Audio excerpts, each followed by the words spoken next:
Thank you, McEllery, and good morning, everyone, from a cold and rainy Berkeley in California.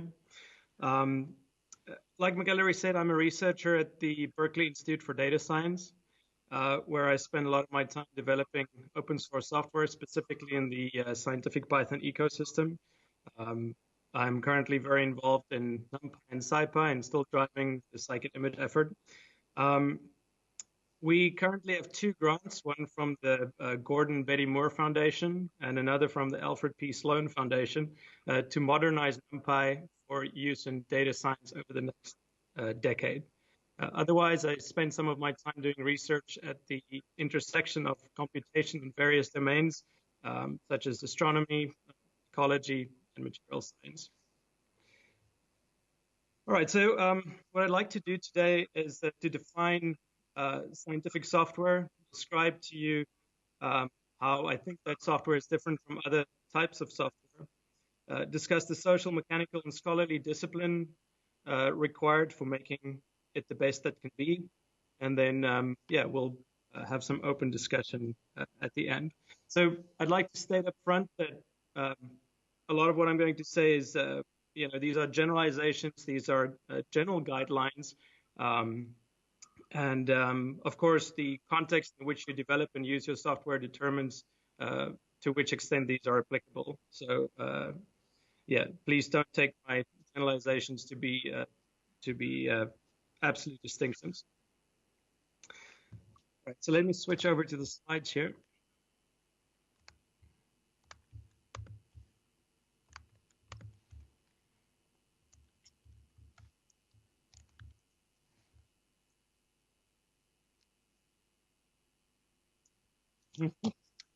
Does that look good?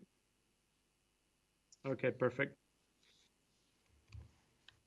So answering the question of what scientific software is, I think scientific software is typically computational in nature, and it aids us in our understanding of the world, often by processing observational measurements of some kind. Because scientific software aims specifically to uncover truths, it has to be accurate. Of course, accuracy is important in many industrial applications as well. You don't want a parcel delivered to the wrong address or a mass email going out to the wrong group. But errors in industry, while often causing great discomfort, they don't necessarily invalidate the volume of work done entirely, as is often the case in science. Second, considering the subset of scientific software that was written particularly to aid reproducibility, this kind of software has to be reusable, particularly those who did not write the software. So even if reproducibility is not explicitly targeted, eventually most scientific codes become associated with a published research output or a paper. So at this point, ideally, the software should be open for inspection so that the science underneath could be verified. The vast majority of research code that is out there has not historically fallen into this category, but I would argue that there are systematic changes underway that will place more and more emphasis on openness. So we write our scientific code for different purposes, and that changes the amount of rigor that we apply. So just as you make some initial calculations on a napkin, some code is used to improve your understanding of the problem, and you have no intent of using that code in future scenarios. But apart from this kind of scratch code, in increasing levels of maturity, we have experimental code for private use, experimental code that will eventually be published, and algorithmic infrastructure code with an eye towards reproducibility, reusability. So I would argue that the first type, that is experimental code that never leaves the room, is to be avoided at all costs. This code cannot be verified and is in some sense no better than a black box that takes some arguments and spits out an answer. Is it a good answer that reflects the underlying science or the underlying truth? Well, there's simply no way for someone from the outside to know the answer to that. Experimental code should be tracked just as you would fastidiously keep a lab notebook in a wet lab. So you should do something similar with your software. Now, I'm going to be examining the mechanisms we can use to improve the quality of our software. And I want to start sort of with a higher level concept, that of the social environment in which the code is being developed, and then move on to more specific technical mechanisms.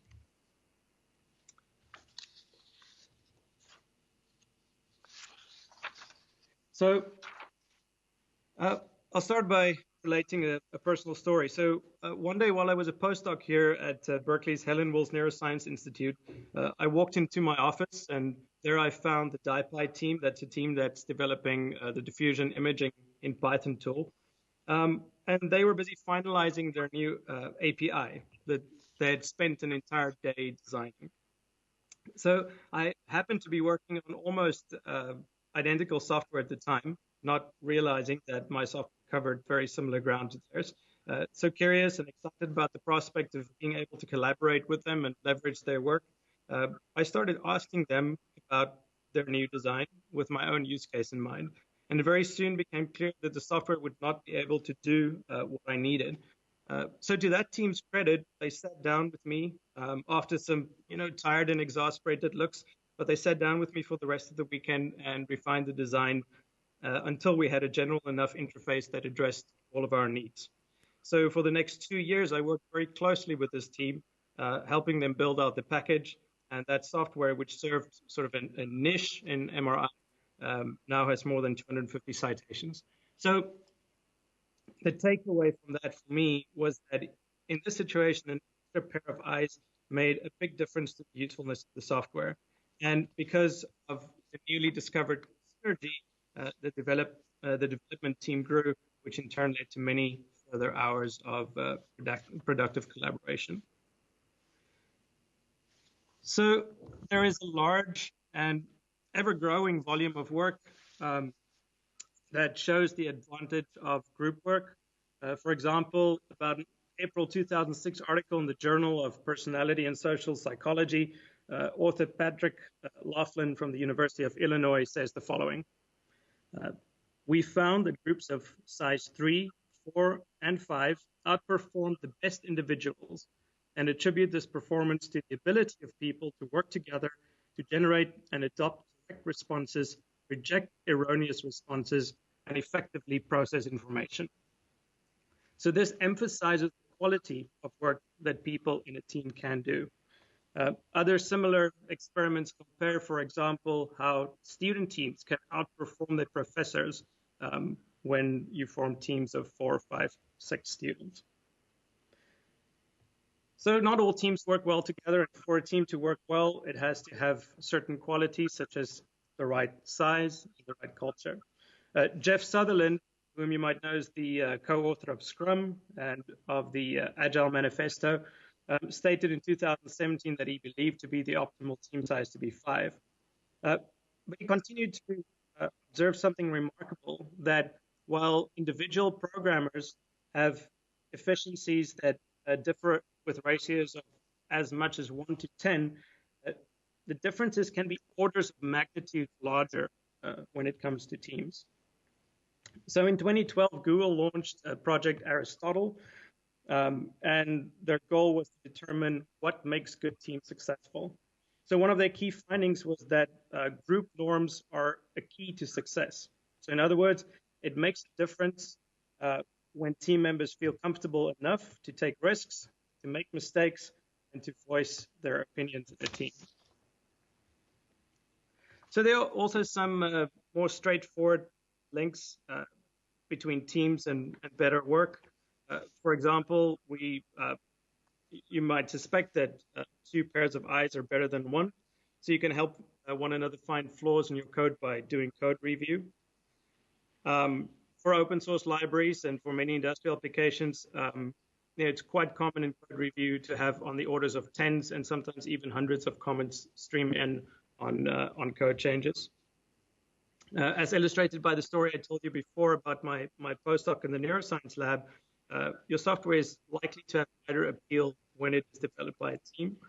And then, of course, some team members may have insights that others don't. So they may have some esoteric piece of knowledge, such as they might be aware of a better interpolation scheme, a more stable algorithm, a better type of regularization, or maybe know of a common failure mode of a specific neural network architecture. But yeah, it's not only about having people with specific pieces of knowledge in the team. It's also about increasing the intellectual diversity of the team as a whole.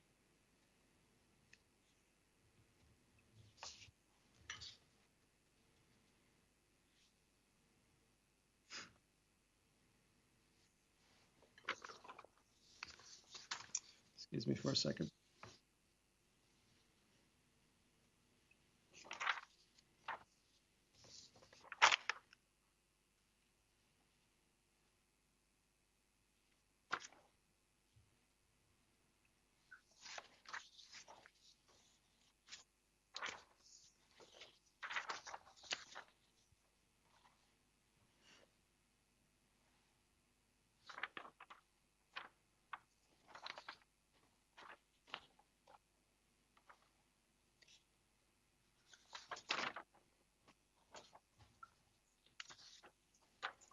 All right. So in summary, find a good and varied set of collaborators, and your software will be better because of it. So moving on, let's discuss some specific and straightforward technical mechanisms, techniques, and disciplines for improving the quality of your software. So another personal related story. So while I was working on a large open source project, we had a collaborator who did not, quote unquote, believe in testing. So that person also happened to be a very talented programmer, but still I made a point of writing a test for each piece of functionality that that person included.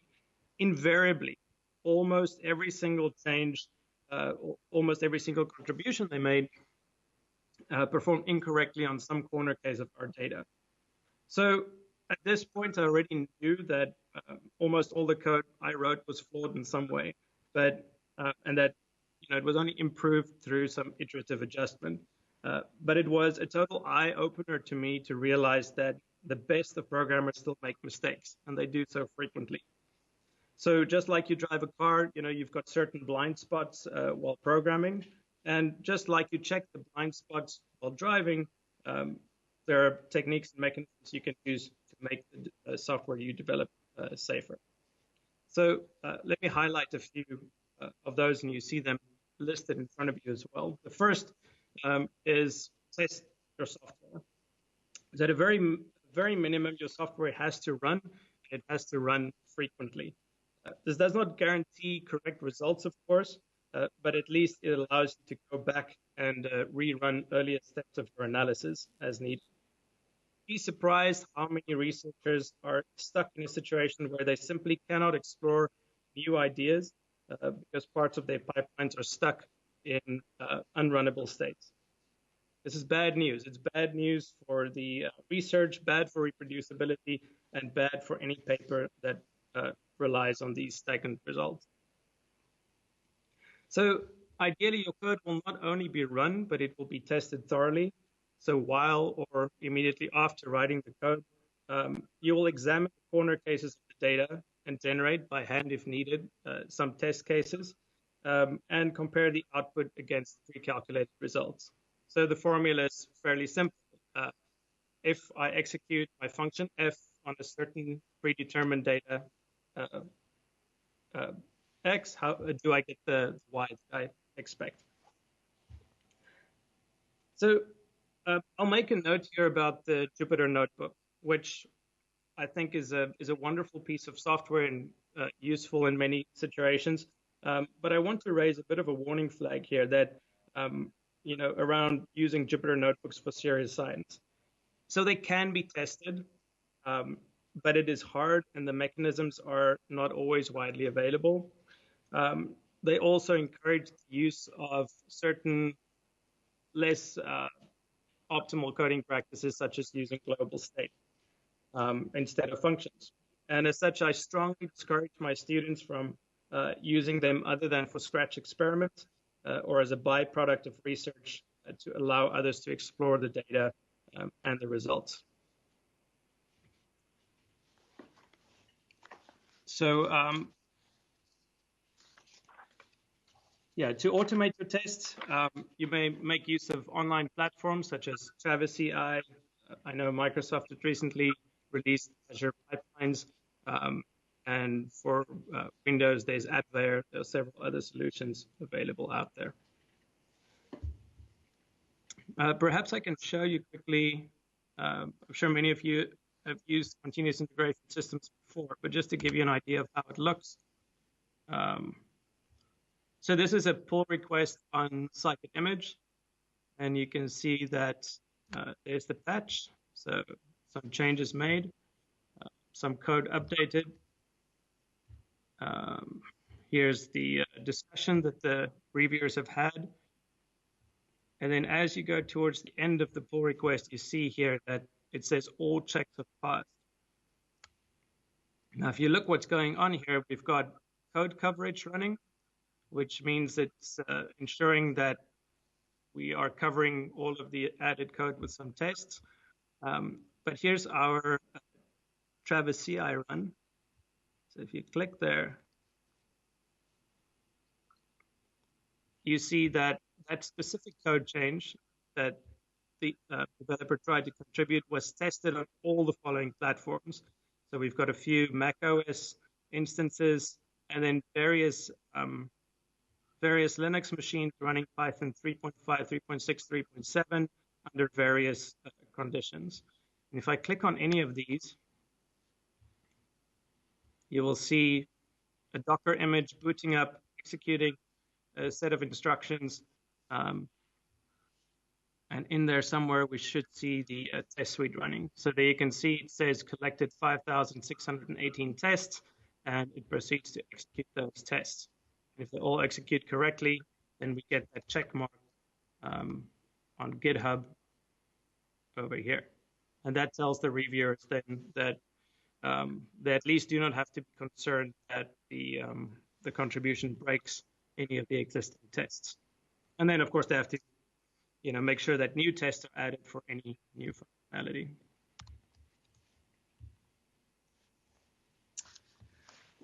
Number two, track your progress. So using a revision control system is absolutely a must. That's the lab notebook that I mentioned before, and I recommend using Git. This lets you track the history of your software as it evolves. It reduces the need to keep hundreds of backup copies. My project.temp, my project.back, my project.used to work last weekend, that sort of thing.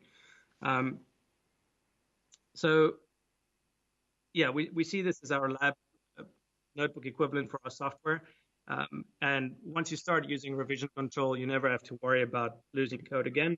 And your stress levels the day before publishing will thank you for it. In the Toyota way, 14 principles from the world's greatest manufacturer, Jeffrey Likert, talking about this process that Toyota has been developing since the 50s, describes their 5S program. This program is specifically aimed at effective and productive workplaces. So 3 of these S's are sort, straighten, and shine. And that is sort out unneeded items, have a place for everything, and keep your workspace clean. So Git provides the software tools to achieve this. Number 3, document your code. So even if your code may never see another pairs of eyes, for your own benefit, it is useful to document your code. But of course, even more important when other people will be using it. I suggest identifying a documentation template, such as the one that we use for the Numpy project, where you can decide beforehand the types of things that you want documented so that each function has the same information attached to it. Show you one example here of what we do in Numpy. So there's a pretty typical docstring from the linear algebra module. you'll see that we start off with a single sentence describing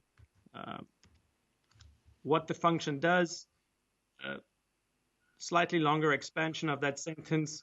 We document the input parameters and their types, along with a description of what they do, return types and parameters and what they do.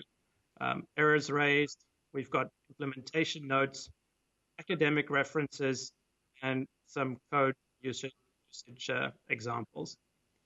So if you have a rubric of sorts like this one, it helps to make sure that you always attach the relevant information to your code. Number 4, keep it simple.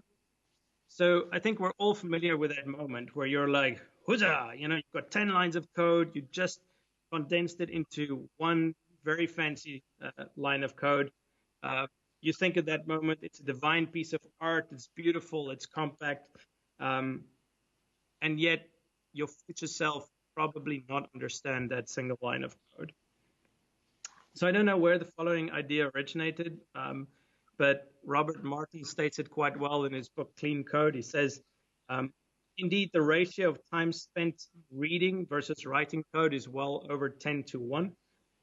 We're constantly reading old code as part of an effort to write new code, and therefore making it easy to read makes it easier to write. Martin Fowler, for example, wrote, any fool can write code that a computer can understand, but good programmers write code that humans can understand. Making code shorter does not necessarily make it simpler to understand, so strive for clarity of expression instead. Number 5, algorithms over optimization. So we all know the quote from Donald Knuth that says premature optimization is the root of all evil. I experienced this firsthand while I was writing a library to calculate the discrete pulse transform while I was a PhD student. I spent weeks on this project, and I was utilizing every trick in the book. I wrote a low-level library in C. I was caching every intermediate calculation I could, and I even invented a brand new data structure that allowed sparse representation of these objects while doing computation on them. I felt really good about this code. I felt it was clever, it was fast. But then a professor walked into my office one week, and he said, so by the way, over the past weekend, I implemented this algorithm myself. And I was curious at how his code compared to mine, so I executed his code. And his code was not only accurate, but it was faster than what I had written. So obviously now I started wondering, like, what had this professor done? So I looked into his code, and he had 80 lines of Python. And the only thing he had done was to identify the correct algorithm and to use the correct data structures. In this case, that data structure happened to be a priority queue. So, you know, that professor happened to be the one who invented that algorithm. So I guess he knew something about the way it fitted together. But it was a big wake-up call for me to see that if you focused on having the correct algorithm, you could do much better. Your order n squared algorithm, no matter how nicely you optimize it, will never compete well with the order n implementation. So focus on optimization only once you've identified the correct algorithm. Number 6, automate everything. So as far as possible, just try and automate the whole process, your entire pipeline. Building of your software, testing, producing figures for your paper, the works. So when you automate the process, you have only one place to go to fix things, and that fix then affects your entire volume of work. Otherwise, you'll be sorely tempted to just fix whatever is most urgent for the next thing that you need to do. The Japanese has the practice of Kaizen, or continual improvement. And the idea here is that small changes you apply many times over to the process can yield great progress in the long run. Finally, be consistent. There's no single best way to structure and format code, and none of the guidelines I gave you can adequately summarize all the best practices. So just pick a style you like, stick to it, structure your entire code base the same way, and ask that collaborators use the same standards. In the Python world, we have PEP8, but in whatever world you operate, choose whatever the community recommends.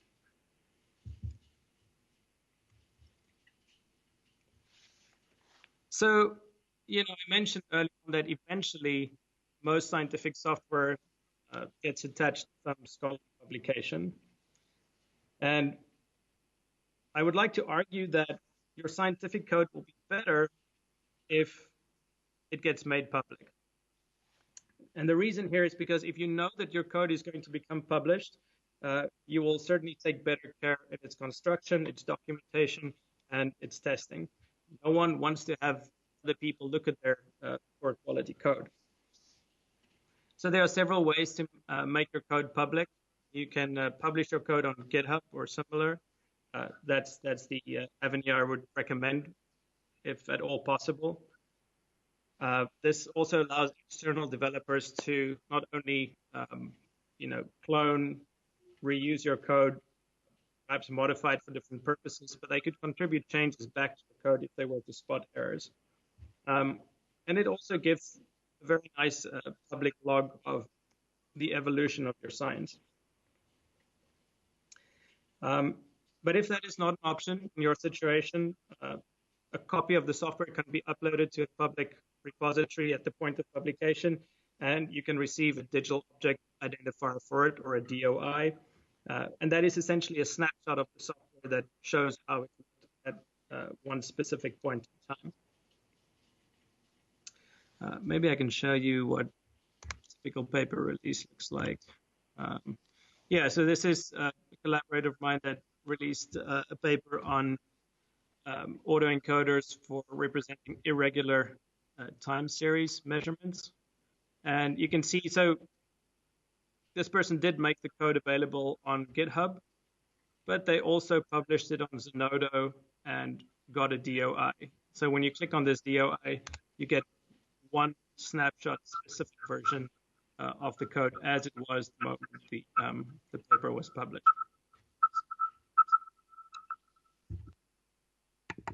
So it's useful to have this version, but of course, software gets outdated quite quickly.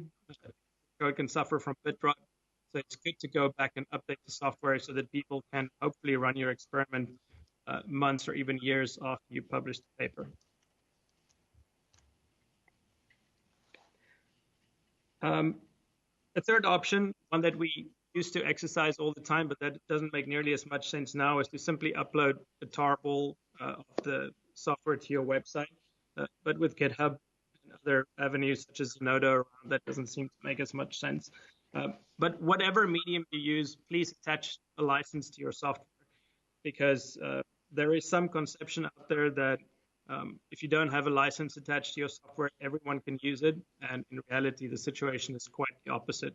No one can use your code without a license.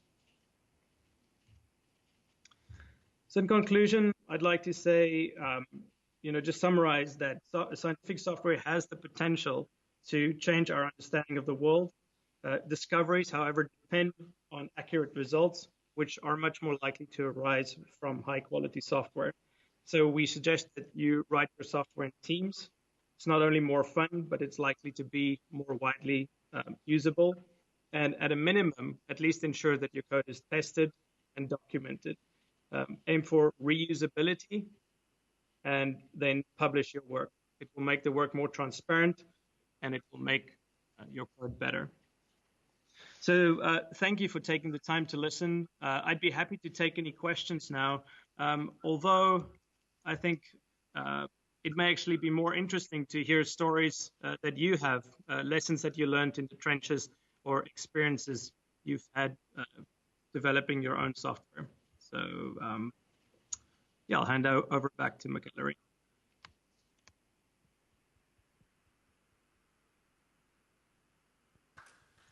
So are there any questions?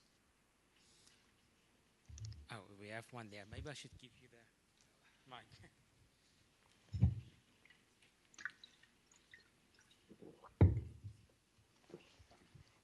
Hi. I'll maybe start off with a suggestion and then ask a question. So for anyone who is busy like doing research or even work, super useful, version your data. So you need to make sure there's some way of figuring out which version of my code generated my data, and it's as simple as adding an extra column to your database that says which version. And you can even partition by that, which makes it very useful to choose what you want to do. But my question is to Stefan is, do you have any suggestions with tying which version of your code you used in order to create your model? So it's something we've battled with in the past, where we want to trace back the model artifact that we have to the actual Git commit of the code that created that model, and it's we haven't found like a clean way of doing that. So if you have any suggestions of tying your code version to the model artifact that it generated, that would be very useful.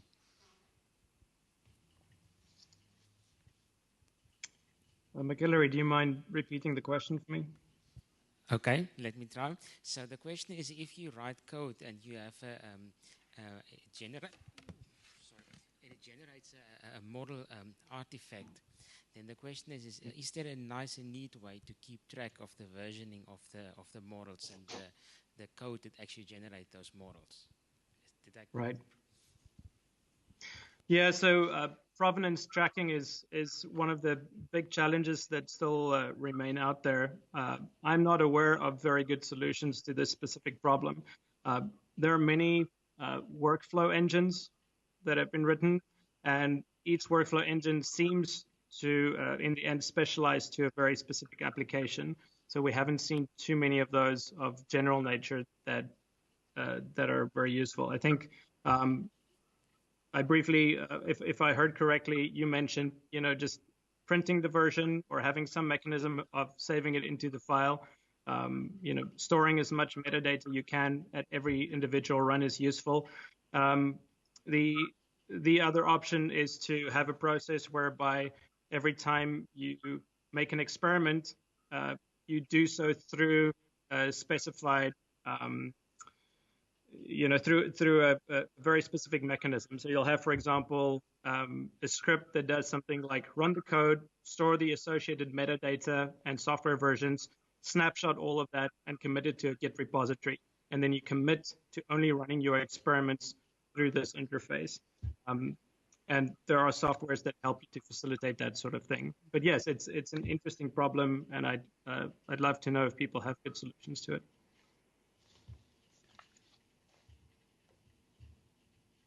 While the others are thinking of questions, I actually have a question for you.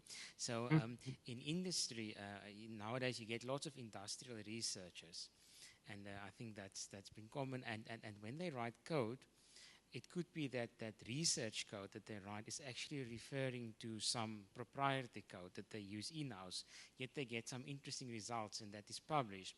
Do you think it is justified that industrial researchers can keep their code private because there are some links to some proprietary code which they cannot release? So you know me well enough to know that you're probably setting a trap for me now. I have philosophically strong views on the topic.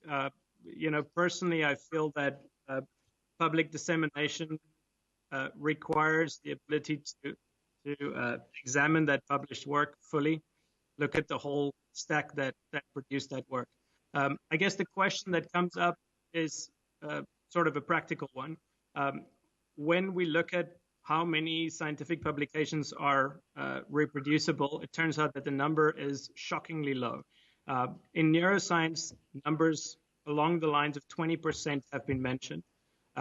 We've had replication crises in many fields, including psychology recently, where even people like Kahneman, who, big prize winners, people have books out there who are very rigorous about their science and who certainly have done work of very good quality, even their work has been shown not to be reproducible. So what do you do with that? Because that puts you in the situation where you don't trust very much that published science is of good quality. So you have to go back and inspect.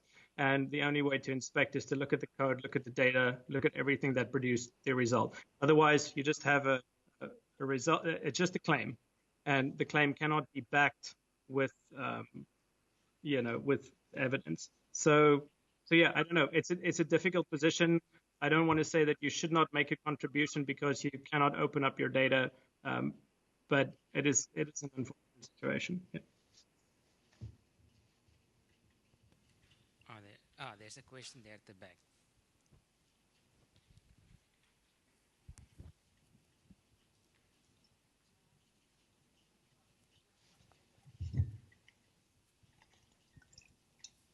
Hey, so, oops.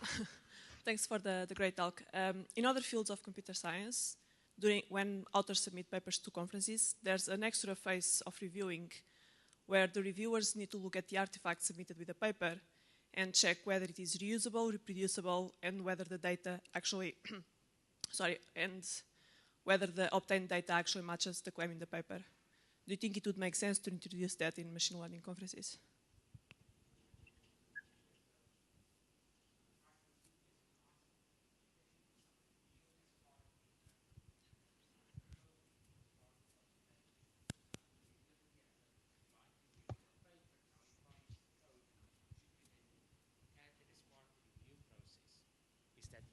Rightly paraphrased? You have the question. Thank you. Yes, that's a good point. I'm glad you raised that. Our review process in science is a little bit strange. So we currently have this process where you submit a paper, you hear back from some reviewers. They often reject the papers out of hand, but even if they give you a review, you might have one round of updating, and then the paper is published. In some of our conferences, we've tried to follow a different track, where instead of having a single round of review, we start a conversation with the authors and try and engage them in a process like similar to a GitHub code review, where you look at the science, you iterate along with them until everyone is happy that the science is now at a good point. But yeah, I think we need sort of take collective responsibility for getting our science to a good level, and the only way you can get that is having this kind of conversation with the authors. So yeah, there are journals out there that require certain kinds of review happening on the code before it happens. I think much of that process is sort of happening right now. People are figuring out the standards around it. But yeah, review of the science, review of the code. It's all very important.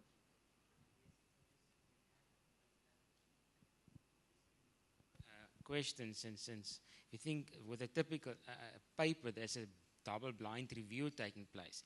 And if you've published now everything on GitHub, probably there will be some names and things written in there. So I guess we will have to rethink that entirely of how to do that if code and things become all of a sudden part of this review process, and see how one can deal with it.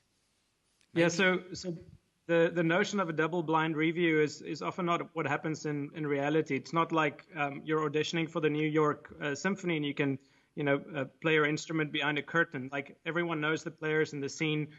It's very easy to identify the submitter of a paper. So yeah, I'm not always convinced that that's the best route to try and hide the players involved. But yeah, so if you look at, for example, the SIPI conference that we run every year, we have people submit their papers on GitHub, and we're thinking of adding the requirement that they make their code open as well, so that you can actually go through the whole process of running the code. Replication is a good first start to reviewing a scientific paper. Reproducing it is better, but you're probably not going to find the resources to reproduce the work with different data.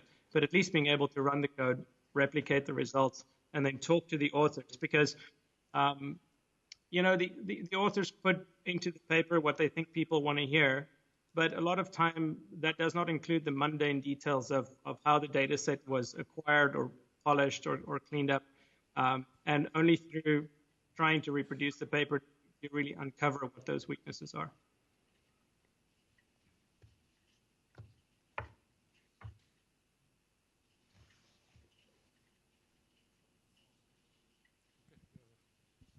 The mic is close to me, so I'll ask a question and I'll struggle to phrase it. Thanks for a great talk. I thought that was great. I think, so in research, you often find a guy does no software engineering. So he has like Model 1, Model 2, Model 3.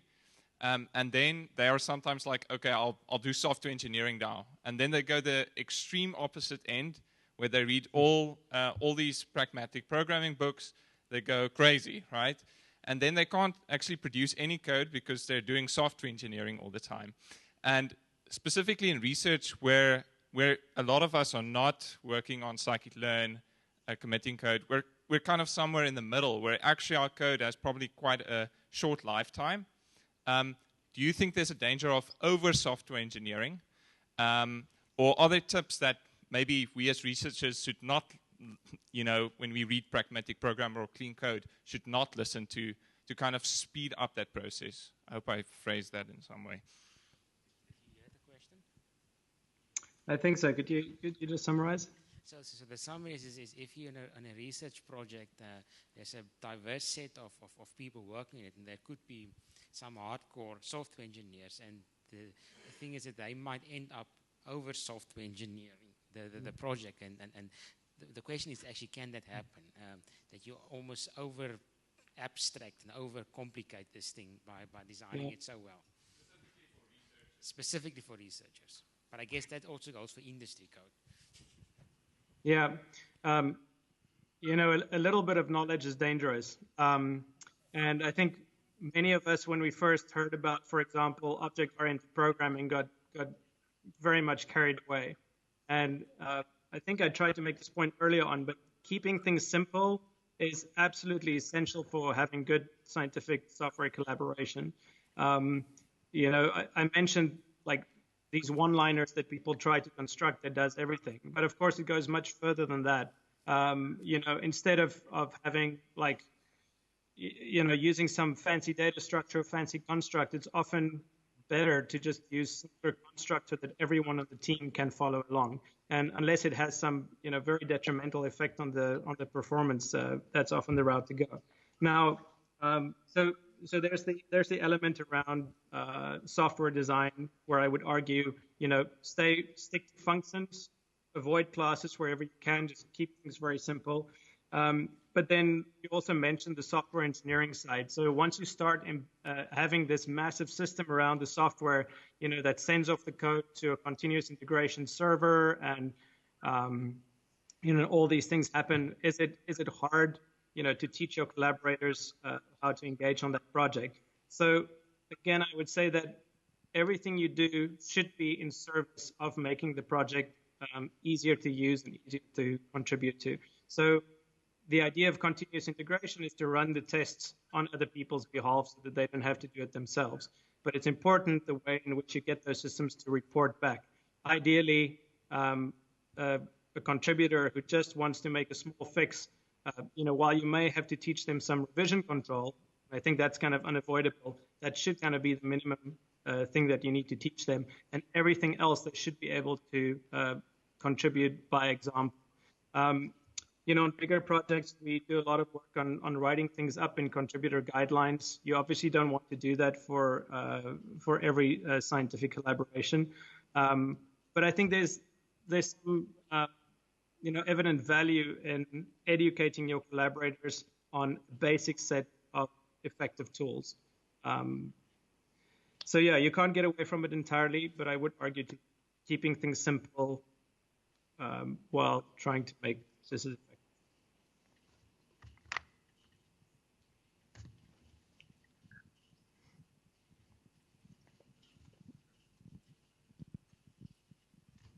So for a student with sort of too much time that wants to improve their software engineering skills, would you rather recommend them to do an industrial internship or try to contribute to an open source project? I guess both is ideal, but between the two. Did you get that one? So he said that if a student, the students that typically have lots of time on hand, it's the claim that's being made, then they could either do an internship at the company in the right industrial code, or the alternative is to form an open source project and or be part of that. And his question is which is better? Of course, both is I guess ideal, but if you have to pick one. Maybe I'll avoid answering the question. So I can tell you what I've been doing here at the Berkeley Institute for Data Science. So I've been building small scientific teams with students. And what we do is we get them to do essentially an internship, but to do it on a scientific software project. And so an example of a project we've taken on this year is the Natural History Museum in London had a problem where they had hundreds of thousands of scans of butterflies. So they would photograph a butterfly with a ruler at the bottom, and they want to answer the question like, what's the body length and the wing lengths of this butterfly? So I built a team of 4 or 5 students, and we worked for a whole semester, and we basically implemented that whole pipeline. And in the process, I got to teach them revision control, documentation. I got them to set up integration testing. We got to look at some design aspects of the software. How do you build an effective pipeline? How do you cache intermediate results? All these things that came up in the process we could discuss with them. So it's like a proto-scientific project, but guides them through the whole process. And in the end, we produce something useful as well. So, that kind of thing is difficult to do on a large scale, but you can certainly do that with a small group of students in your lab. We're trying to think of ways in which we can expose more students to that kind of experience. And I don't know if you'll have to go more in the direction of a little course, with a few lectures, but I'm personally, I prefer the more hands-on approach, where students also get to collaborate together on GitHub and feel what it feels like to be parts of a team. I fear that, every time I send my students into industry, they, because they're not quite well enough qualified, they get put into positions where they do very menial kinds of jobs, just like most of us did when for our first internships, and they learn things there. But I really want to expose them sort of to the whole process, which is why I just do those kinds of internships internally.